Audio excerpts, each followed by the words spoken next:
Hello students, welcome back to my YouTube channel. So आज हम study करने वाले हैं क्लास 10 का साइंस का chapter 1 that is chemical reactions and equation. So start करते हैं वीडियो को। So what is chemical reaction? A chemical reaction is a process in which one or more substance react to form new substance with entirely different properties. So chemical reaction एक ऐसा process है जिसमें एक या एक से ज़्यादा सब्सटेंस आपस में रिएक्ट करते हैं और एक नए सब्सटेंस का फॉर्मेशन होता है जिसकी प्रॉपर्टीज एंटायरली डिफरेंट होती है। जैसे यहाँ पर हमने रिएक्शन लिया है, when ammonia react with hydrochloric acid it gives you ammonium chloride. तो यहाँ पर देखिए, यहाँ पर दो सब्सटेंस है जो आपस में रिएक्ट कर रहे हैं, अमोनिया एंड हाइड्रोक्लोरिक एसिड। जब ये दो सब्सटेंस आपस में रिएक्ट करते हैं तो एक नया सब्सटेंस फॉर्म होता है दैट इज अमोनियम क्लोराइड। तो ये जो नया सब्सटेंस फॉर्म हुआ है इसकी प्रॉपर्टी एंटायरली डिफरेंट होती है। किससे डिफरेंट होती है?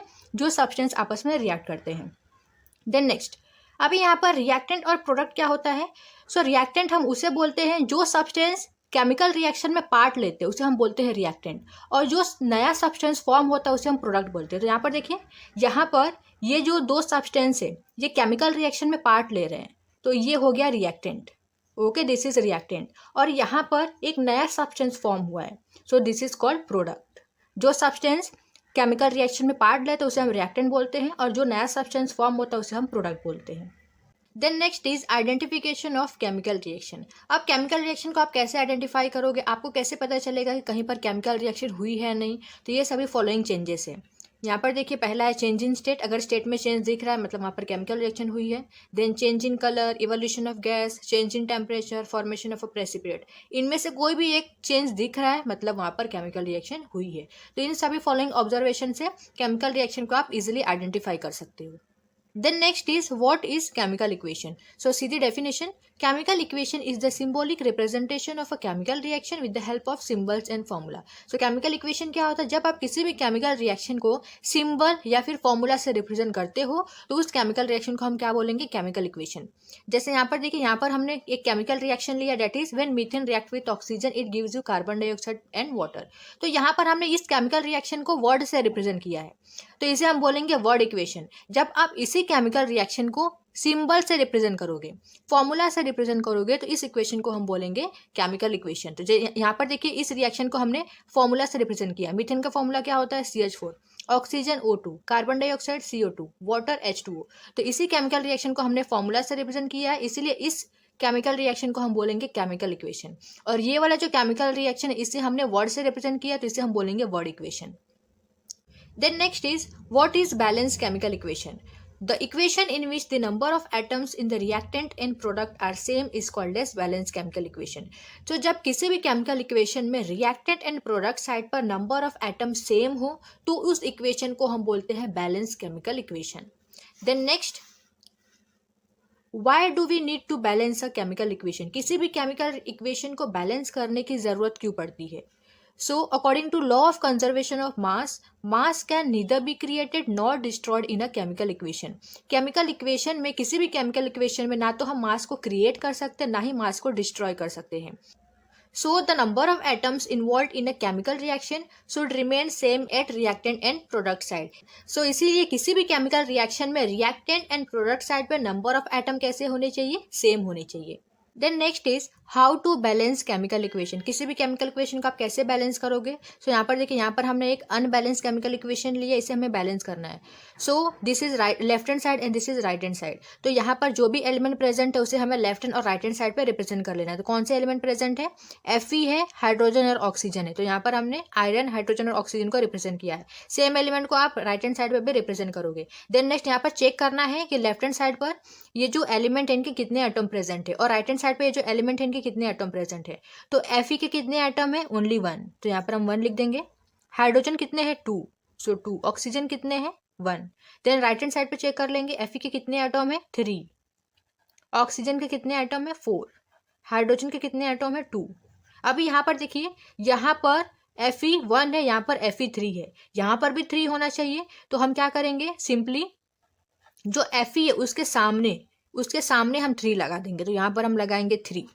तो यहाँ पर देखिए, यहाँ पर 3, यहाँ पर 3, मतलब ये जो आयरन है दोनों तरफ 3 3 हो गए, तो ये तो बैलेंस हो गया। Fe के एटम कितने हो गए? दोनों तरफ 3 3 है, तो ये बैलेंस हो गया। देन नेक्स्ट, अभी हाइड्रोजन को देखिए, हाइड्रोजन पहले से बैलेंस है 2 2। ऑक्सीजन यहाँ पर 1 है, यहाँ पर 4 है, तो यहाँ पर भी 4 करना है हमें। तो हम क्या करेंगे? सिंपली ऑक्सीजन के सामने 4 लगा देंगे। तो यहाँ पर है ऑक्सीजन, तो यहाँ पर देखिए यहाँ पर आप बीच में ऑक्सीजन के, यहाँ पर हाइड्रोजन ऑक्सीजन के बीच में आप 4 नहीं लगा सकते, ना ही आप इस तरीके से नीचे लगा सकते हो। यहाँ पर आपको फ्रंट में, ठीक है, जो कंपाउंड दिख रहा है इसके फ्रंट में आपको 4 लगाना है। यहाँ पर हमने 4 लगा दिया, ठीक है। तो ऑक्सीजन तो बैलेंस हो गया, दोनों तरफ 4 हो गया। बट यहाँ पर देख, जब हमने यहाँ पर फ्रंट में 4 लगाया तो ये 4 हाइड्रोजन के लिए भी जाएगा। तो हाइड्रोजन कितने हो गए लेफ्ट हैंड साइड में, 4 2 8। यहाँ पर हाइड्रोजन के 8 एटम हो चुके हैं, तो यहाँ पर भी हमें 8 करना है। तो अगर हम यहाँ पर 4 लगाते हैं हाइड्रोजन के सामने, तो हाइड्रोजन के कितने एटम हो जाएंगे, 4 2 8। तो यहाँ पर आप चेक कर सकते हो, this is balance chemical equation, 3 3 8 8 4 4। Then next is types of chemical reaction. So यहाँ पर टोटल 6 टाइप के रिएक्शन है, तो 1 बाय 1 करके हम स्टडी करेंगे सभी रिएक्शन को। So first is combination reaction, then second is decomposition reaction, third is displacement reaction, double displacement reaction, endothermic and exothermic reaction, and sixth reaction is oxidation and reduction reaction. तो सबसे पहले हम study करेंगे combination reaction. So see the definition, the reaction in which 2 or more reactant combine to form a single product is called as combination reaction। So combination reaction क्या होता है, combination reaction में 2 या 2 से ज्यादा रिएक्टेंट आपस में कंबाइन करते हैं बट प्रोडक्ट सिंगल फॉर्म होता है। सो इस तरीके के रिएक्शन को हम बोलते हैं कॉम्बिनेशन रिएक्शन। जैसे एग्जांपल दिया गया यहाँ पर 2 रिएक्टेंट है और ये 2 रिएक्टेंट कंबाइन होकर यहाँ पर देखिए सिंगल प्रोडक्ट फॉर्म हो रहा है। सो इस तरीके के रिएक्शन को हम कॉम्बिनेशन रिएक्शन बोलते हैं। वैसे ही सेकंड एग्जांपल है, यहाँ पर 2 रिएक्टेंट है, ये 2 रिएक्टेंट कंबाइन हो रहे हैं बट प्रोडक्ट सिंगल बन रहा है। सो this is combination reaction. Then second type of reaction is decomposition reaction। So definition देख लेते हैं, the reaction in which a single reactant break down to form 2 or more product is called decomposition reaction। तो decomposition reaction में क्या होता है, यहाँ पर एक ही reactant होता है, सिंगल reactant होता है और ये सिंगल reactant break होता है 2 या 2 से ज़्यादा प्रोडक्ट में। सो यहाँ पर डीकम्पोजिशन रिएक्शन 3 टाइप के होते हैं। पहला है thermal decomposition reaction, second is electrolytic decomposition reaction, and third is photolysis decomposition reaction. तो इन तीनों को हम 1 बाय 1 करके स्टडी करेंगे। सो पहला डीकम्पोजिशन रिएक्शन है thermal decomposition reaction. So Sidhi definition, when decomposition is carried out by heating is called thermal decomposition reaction. ऐसा decomposition जो हीट के द्वारा कैरी किया जाता है उसे हम थर्मल डीकम्पोजिशन रिएक्शन बोलते हैं। जैसे एग्जांपल देखिए, यहाँ पर एक ही रिएक्टेंट है। डीकम्पोजिशन रिएक्शन में क्या होता है, एक ही रिएक्टेंट होता है। तो यहाँ पर एक ही रिएक्टेंट है, डैट इज कैल्शियम कार्बोनेट। ये कैल्शियम कार्बोनेट को जब आप हीट सप्लाई करोगे तो ये कैल्शियम कार्बोनेट डिवाइड हो जाएगा 2 प्रोडक्ट में, that is calcium oxide and carbon dioxide.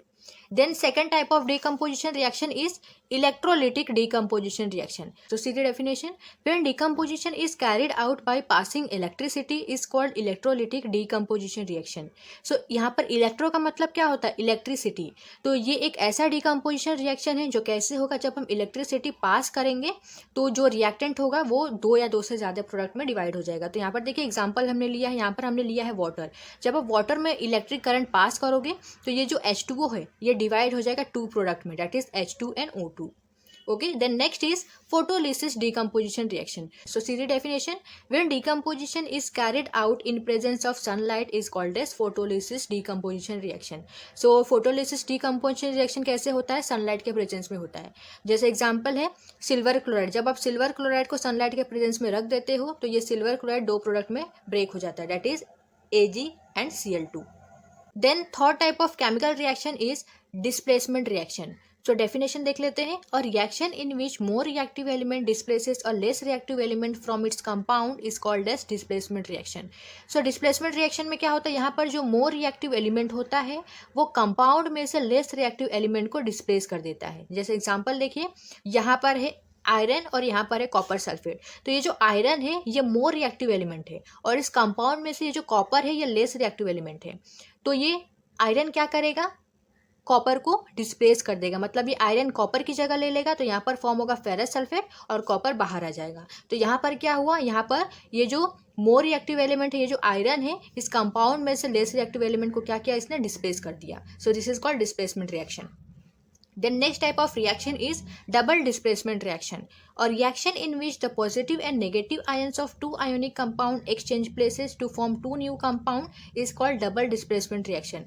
So double displacement reaction में क्या होता है, यहाँ पर टू आयोनिक कंपाउंड्स होते हैं जिसके पॉजिटिव नेगेटिव आयंस आपस में एक्सचेंज होते हैं और दो नए कंपाउंड फॉर्म करते हैं. जैसे यहाँ पर देखिए, यहाँ पर हमने रिएक्शन लिया है, that is sodium sulphate and barium chloride. तो यहाँ पर टू आयोनिक कंपाउंड है. अभी इसके जो पॉजिटिव और नेगेटिव आयंस है, यहाँ पर देखिए ये है पॉजिटिव आयन, ये है नेगेटिव आयंस. वैसे यहाँ पर ये है पॉजिटिव आयन और ये है नेगेटिव आयन. पॉजिटिव आयंस को हम क्या बोलते हैं, कटायंस बोलते हैं, और नेगेटिव आयंस को हम अनायंस बोलते हैं. सो this is cationic part, this is anionic part, this is cationic part and this is anionic part. यहाँ पर इनके आयंस, पॉजिटिव नेगेटिव आयंस क्या होते हैं, आपस में एक्सचेंज करते हैं. जैसे यहाँ पर देखिए, ये जो पॉजिटिव पार्ट है, पहले कंपाउंड का पॉजिटिव पार्ट है, ये दूसरे कंपाउंड के नेगेटिव पार्ट के साथ जाएगा, और ये दूसरे कंपाउंड का जो पॉजिटिव पार्ट है ये पहले कंपाउंड का नेगेटिव पार्ट के साथ जाता है. तो यहाँ पर इनके आयन एक्सचेंज हो रहे. तो यहाँ पर क्या फॉर्म होगा, BaSO4, that is barium sulphate and sodium chloride. तो यहाँ पर दो नए कंपाउंड का फॉर्मेशन हुआ है. सो this is called double displacement reaction, जिसमें दो आयोनिक कंपाउंड होते हैं, इनके पॉजिटिव और नेगेटिव आयंस क्या करते हैं, आपस में एक्सचेंज हो जाते हैं और दो नए कंपाउंड फॉर्म करते हैं. Alright, then next is endothermic reaction and exothermic reaction. So सबसे पहले हम स्टडी करेंगे एंडोथर्मिक रिएक्शन क्या होता है, और reaction in which heat is absorb. Endothermic reaction में क्या होता है, हीट एब्जॉर्ब होता है. जैसे एग्जांपल देखिए, कैल्शियम कार्बोनेट को जब हम हीट सप्लाई करते हैं तो ये कैल्शियम कार्बोनेट हीट को एब्जॉर्ब कर लेता है, और ये कैल्शियम कार्बोनेट डिवाइड हो जाता है टू प्रोडक्ट में, that is calcium oxide and carbon dioxide. So this is called endothermic reaction. जिस रिएक्शन में हीट एब्जॉर्ब होता है उसे हम बोलते हैं एंडोथर्मिक रिएक्शन.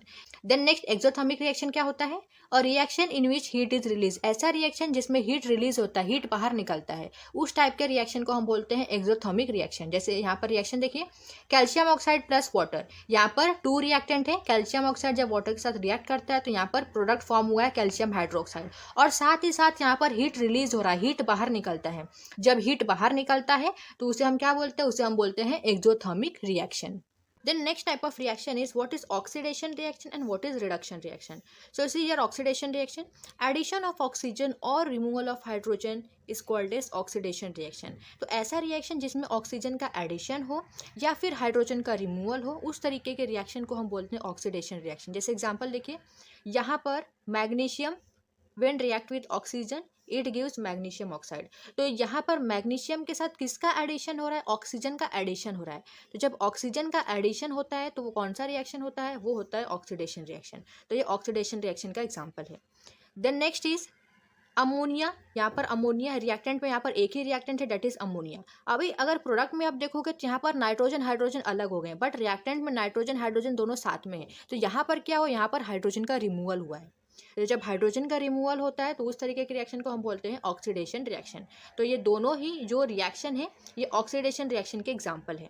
यहाँ पर क्या हो रहा है, यहाँ पर ऑक्सीजन का एडिशन हुआ है और यहाँ पर हाइड्रोजन का रिमूवल हुआ है. सो this is called oxidation reaction. अभी यहाँ पर देखिए, यहाँ पर ये जो केमिकल ये दोनों इक्वेशन ये बैलेंस नहीं है, ठीक है, आप इनको बैलेंस कर सकते हो.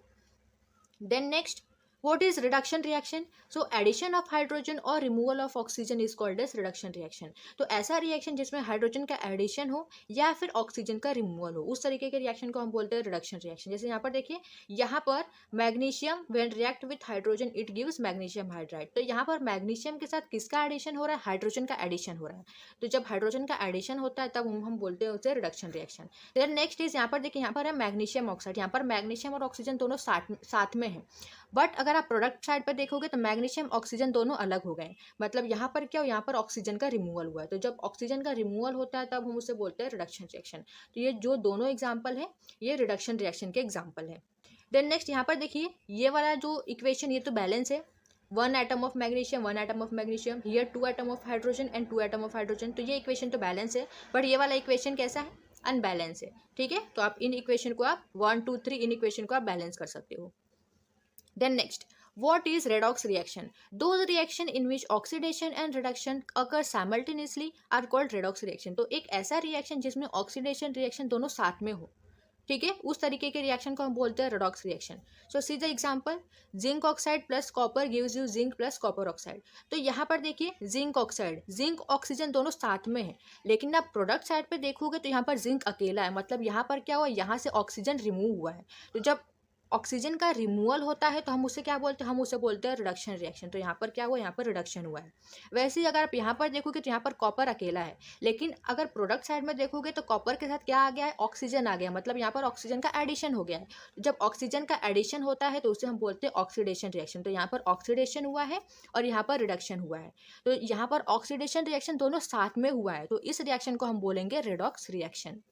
Then next is what is corrosion. So corrosion का मतलब होता है जंग लगना। जब किसी भी मेटल पर जंग लग जाता है ना, उसी का मतलब होता है कोरोजन। सो यहाँ पर देखिए डेफिनेशन देख लेते हुए ना, metal is attacked by substances around it such as air, water, moisture, acid etcetera, it is said to corrode and this process is called corrosion. जब कोई metal air, water, moisture, acid के contact में आता है तो उस metal की corrosion हो जाती है, उस मेटल के ऊपर जंग लग जाता है। ओके, सो इसी प्रोसेस को हम कोरोजन बोलते हैं। एग्जाम्पल है रस्टिंग ऑफ आयरन। तो किसी भी मेटल को कोरोजन से बचाने के लिए आप क्या कर सकते हो, ऑयलिंग कर सकते हो, ग्रीसिंग कर सकते हो, पेंटिंग कर सकते हो। Then next is what is rancidity. Oxidation of fats and oil in food items result in change in taste and smell. We say that food items are rancid and this process is called rancidity. So ऐसा food item जिसमें fats और oil present होता है, इस तरीके के food items को जब ऐसे ही आप खुले एटमॉस्फेयर में रख देते हो तो वो फूड एयर के कॉन्टेक्ट में आता है और वो फूड की ऑक्सीडेशन हो जाती है, जिसकी वजह से उस फूड का टेस्ट और स्मेल दोनों ही चेंज हो जाता है। तो इसी प्रोसेस को हम बोलते हैं रैंसिडिटी।